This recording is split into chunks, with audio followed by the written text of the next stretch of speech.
In the bustling heart of an American metropolis, the grand marble building of Liberty National Bank stood tall, its glass doors reflecting the ceaseless flow of city life. Inside, the rhythm of everyday banking continued with strict punctuality. As customers lined up, voices murmuring quietly, clerks typing rapidly, and the soft clatter of keyboards filling the air. Jonathan Matthews, a mid-level staff member, sat rigidly behind his desk. Known for his unwavering adherence to rules and procedures, Jonathan had built a reputation as the stern guardian of bank policies. He was meticulous, exact, and uncompromising, traits that earned him both respect and fear among his colleagues and customers alike. It was just past 9 in the morning when a man entered the bank. Unlike the usual sharp suits and polished shoes, this man wore a simple jacket that had seen better days and jeans that were faded and worn. His shoes bore the marks of many miles traveled, and his silver hair suggested wisdom and age. Yet there was a calm, almost serene aura about him. As he approached Jonathan's counter, he offered a gentle smile. "Good morning," he said softly. "I'm here to withdraw some funds." Jonathan looked up, his eyes sharp and inquisitive. "May I see your identification, please?" he asked firmly, his tone polite but resolute. The man's smile did not waver. "I'm afraid I left my ID at home," he replied quietly, "but I'm certain you'll find my name in your records. Robert Ellis." Jonathan's brow furrowed. "Sir, without identification or any official verification, I cannot authorize any withdrawal. It's bank policy." "I understand," Robert said calmly. "However, I assure you I am an account holder here for many years. Perhaps you could check the system for my account number or any other information?" Jonathan hesitated but shook his head decisively. "I'm sorry, sir, no ID means no transaction." As the line behind Robert grew longer and impatient murmurs began to stir, Robert stepped aside without complaint, his demeanor respectful yet composed. Hours slipped by, and Jonathan moved through his duties, all the while occasionally glancing at the man who still waited quietly in the corner. Midday arrived, and with it came Cynthia Harper, the regional director, a woman known for her commanding presence and sharp eye for detail. Spotting Robert, her face shifted dramatically from businesslike to astonished.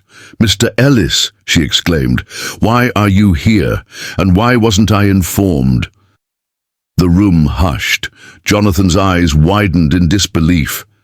"You didn't recognize him?" Cynthia asked incredulously. "That man is Robert Ellis, the founder and emeritus chairman of Liberty National Bank, the very architect of many policies we enforce daily." Jonathan swallowed hard, shame and guilt washing over him. Robert, however, offered only a warm smile. "Jonathan was merely doing his duty," he said kindly. "There is no fault here, only a reminder that sometimes the human heart must balance the rules." Jonathan stepped forward, voice trembling. "Sir, I had no idea. I was just following the regulations." Robert placed a reassuring hand on Jonathan's shoulder. "That is all anyone can ask. But remember, true leadership is not just about enforcing rules. It is about understanding and compassion." As the days turned into weeks, Jonathan found himself reflecting deeply on his encounter with Robert Ellis.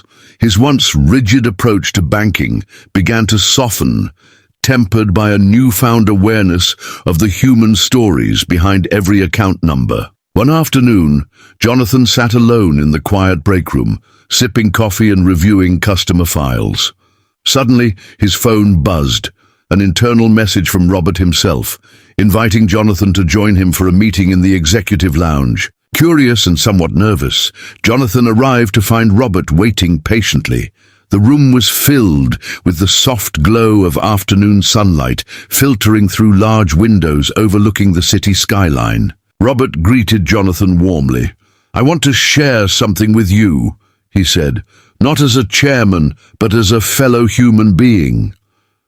Robert recounted stories from the early days of the bank, how he started from nothing, facing skepticism, and rejection. He spoke about the values that guided him: integrity, kindness, and perseverance. "Our bank is more than numbers and rules," he explained. "It's a community built on trust and respect." Jonathan listened intently, absorbing every word. "I realize now," he said quietly, "that my job is not just to enforce rules, but to serve people with empathy." Robert smiled. "Exactly, and that empathy will be your greatest strength." From that day forward, Jonathan approached his role with renewed purpose. He greeted customers with genuine smiles, took time to listen, and helped those in need even beyond their banking requirements. Word spread quickly, and customer satisfaction soared.